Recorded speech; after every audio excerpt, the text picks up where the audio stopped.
brewing rivalry. Amen. Yeah, Sarah, that's right. This is a behind-the-scenes rivalry that's now exploding into public view between Elon Musk and Peter Navarro, two very different wings of the Trump administration internally. Yeah, Elon Musk is calling Navarro a moron, dumber than a sack of bricks. The girlies are fighting, but Elon is already out of favor in the Trump White House, so good luck to him. Good luck to Elon. Oh, God, it's amazing. It's amazing that it's like falling away. It's falling apart in spectacular fashion. To now have a reaction to all this from Caroline Leavitt, the White House press secretary. I just spoke to her a couple of moments ago. Her reaction to the statement from Elon Musk calling Peter Navarro truly a moron and dumber than a sack of bricks is whatever. We are the most For the record, like, I'm not doing the China is going to collapse tomorrow memes, but for America. Like, that's not what I'm saying either. This is going to be a long and drawn out process. That's not the argument here either. Like, I'm not doing the fucking America is collapsing tomorrow memes. Like the reverse USAID funded YouTuber pipeline.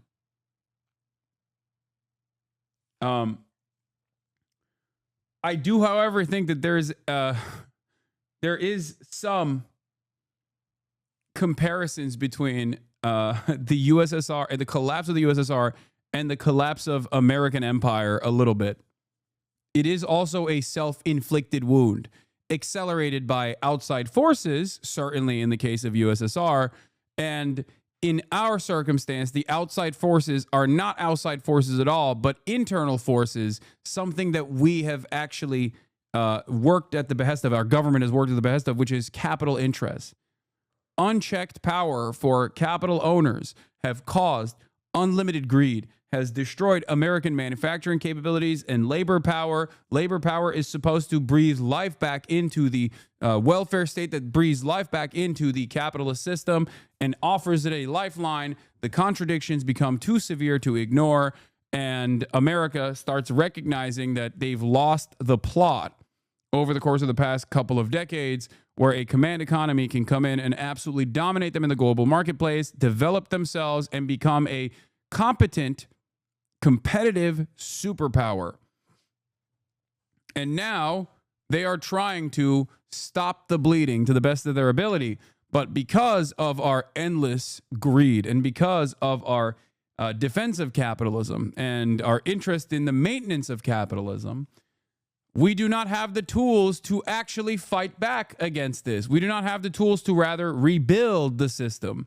Because if America turned into China overnight, in terms of his policies, in terms of his interests, and America, let's say, started using its corporate structure and make corporations work at the behest of the government and at the behest of the citizenry, rather than the corporations dominating the government, where the government serves the corporations, as is the case here in the United States of America.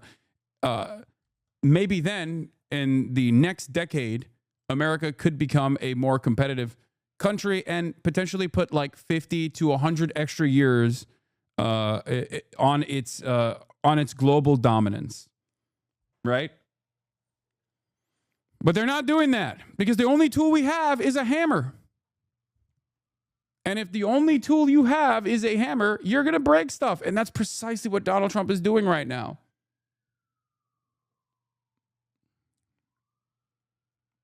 Transparent administration. You'd get more views if you were more racist. More racist implies I'm decently racist. But I need to increase the racism dial more. In history, expressing our disagreements in public. So clearly the attitude from the president and from the White House more broadly is, sort of a boys will be boys attitude here that you get from that particular statement from Caroline Leavitt, that these two people disagree, they're disagreeing in public, and the president is getting a range of views in terms of all the inputs as he considers where to go with this trade war, guys. Yeah, I mean, look, to David's point, like Navarro took a shot at Musk on the air in response to a shot, I think, that was taken at him. One of them is a CEO that operates a business that does a lot of business in China and around the world. And the other is a hawk on trade. So Right. I think it represents, how a lot of CEOs are feeling what Musk is channeling. And the question is, from Trump's perspective, is which of these two people does Donald Trump trust more? Is going to be a longer-term player in the Trump orbit, has been a longer-term player in the Trump orbit. And I would just point out to you that Peter Navarro literally went to jail last year to politically protect Donald Trump. That's his guy, bro. That is his guy. He is the Fedayeen, okay? Trump, what? Aren't you avidly anti-Semite? Is that not enough for chatters? That's funny. Let me tell you something. Peter Navarro is a loyal soldier. And Trump also agrees with him. Trump agrees with him on the tariff shit. He thinks Peter Navarro is bold, brave, and a future-minded person. Have you seen the market rebound? Yeah, it rebound from this. Let me tell you, okay? It's deep red again. Elon Musk hasn't done that. Elon Musk has been here for a couple of months. He's been very close to the president over those couple of months. But the Navarro relationship with Trump is longer standing. Yeah, I know. This is what caused him. This is why Elon called Peter Navarro a moron. The girlies are fighting. This is what Navarro said. Also known as Peter Navarro, also known by the anagram fake name, what was it? Ron Vera. Okay, that's right. Peter Navarro, also known as Ron Vera. Very famous analyst Ron Vera, okay? Heavily featured in all of Peter Navarro's books as a China expert. I'm, of course, referencing Elon called Navarro R-wordo. Wait. What? R-wordo? When it comes to tariffs and trade, we all understand in the White House, and the American people understand, that Elon's... He called him, what, retordo? What the fuck? He said Peter Retardo? What the fuck? Dude! Bro! You're 60 years old. What are you doing?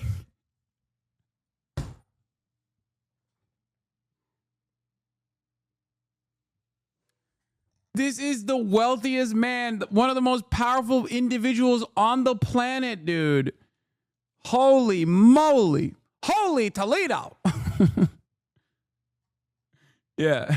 Dog shit 3 and Retardio has hit the timeline. A new coin. A new Retardio coin is coming out, okay? A new cryptocurrency. This time Peter Retardio. Retordo, or whatever the fuck is called.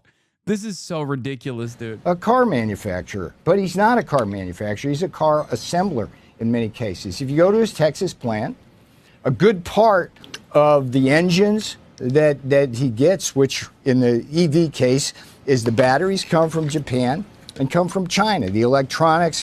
I'm not gonna lie, this is the first time it's been kind of funny, but because of how stupid it is, okay? Like just so deeply unserious that a 60-year-old man is saying this.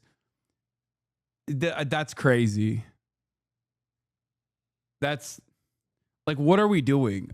This is so insanely childish, dude. Oh my God.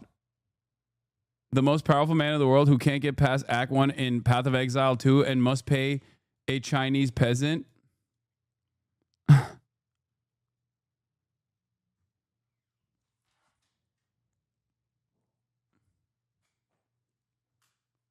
Also, before people get mad at Elon, I mean, he literally is neurodivergent, okay? It's his word. He likes to use it a little too much, but it is his word, okay? What am I supposed to do as an outsider looking in? What am I supposed to do? You know what I mean? This guy, I can't tell him not to say it. He has the pass, okay?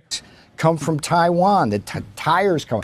What we want, and the difference is in our thinking and Elon's on this, is that we want the tires made in Akron. We want the transmissions made in Indianapolis. We want the engines made in Flint and Saginaw. And we want the cars manufactured here. It's like this business model where, bro, if I hit 127 on the autism test, Elon probably broke the fucking scale. Okay, calm down. BMW and Mercedes come in to Spartanburg, South Carolina, and have us assemble German engines and Austrian transmissions.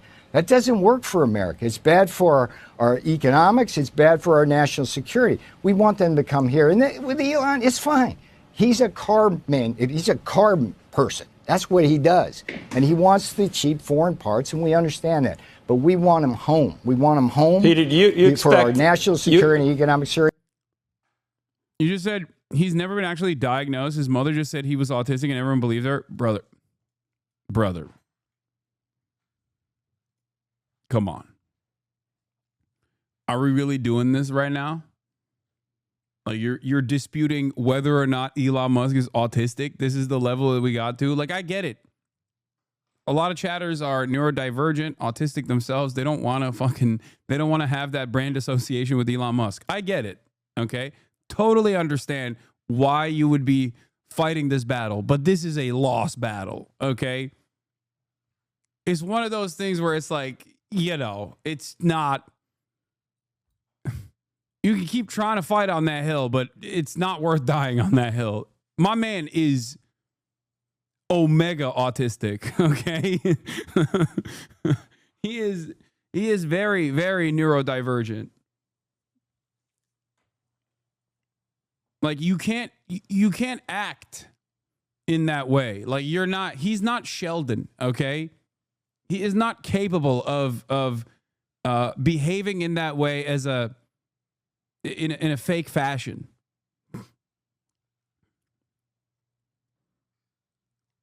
And everything's good with Elon.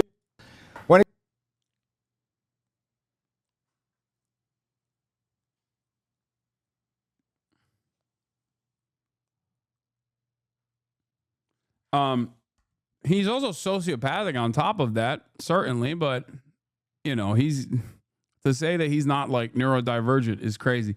All right, let's keep going. And more deeply loyal. So that was the reason why Elon Musk said Navarro's a truly moron. What he says here is demonstrably false. Then the Elon Musk relationship with Trump is, even though the Elon Musk relationship has been so dramatically. I do love this, by the way, because the girlies are fighting very publicly. The economy is collapsing very publicly. And in the process, the White House will just like, they'll come up with a statement like a mean girl. They're like, whatever, we're the most transparent administration in history, expressing our disagreements in public. It's actually cool that we are an administrative state in complete disarray. It's fine. Whatever. It's actually making America great. Awesome. Public over the past couple of months, and we've seen all these pictures of Elon and the president together. That is a relatively new relationship. So if you're Donald Trump, who do you listen to more intently there? Is it Musk or is it Navarro? Of course, Trump has enormous respect for Musk, his history of building companies, and his wealth as well. And his wealth and the money that has obviously been contributed to both support his campaign and other Republicans around the country as well. Yes. Eamon, everybody I have spoken to, again, close to Musk indicates that when you see the two together, you really, not many get to fly on the helicopter to Air Force One, but Musk does. I don't know if you've heard and the same, but they, because you're always looking for that. I've been asking, well, aren't they going to at some point end up fighting with each other? And the answer has been uniformly no. Not if you see them together. So I'd be very curious as well. Eamon's point is a good one in terms of if there is somebody to side with, which way do you go here? But it all is happening, of course, Eamon, at the same time, as we've been saying, where it seems as if the Navarro hardline camp is maybe in a little bit of retreat or sideline for the moment. And, yesterday he had a op-ed says no negotiations. And by the end of the day, all we're talking about is negotiations. Yeah, exactly. And the White House saying, well, at the time Navarro wrote that statement, that was the operating principle here at the White House. And maybe that's shifted a little bit. Clearly over the past, I would say, 12, not quite 24 hours, the Navarro wing has been a little bit in retreat here at the White House. Navarro on CNBC yesterday morning saying, this is not a negotiation, laying out a vision of tariffs as more of a permanent economic state of affairs. Then you had Trump is not very loyal to his friends. He's not known for that, but he is loyal to one thing, and that is the almighty dollar. Anybody that puts it in his pockets, he will serve, okay? He will be a servile little piggy to you, okay? He will. And Elon clearly has a lot of it and is willing to give a lot of it, okay? He is spending a lot. So I would say this is a match made in heaven.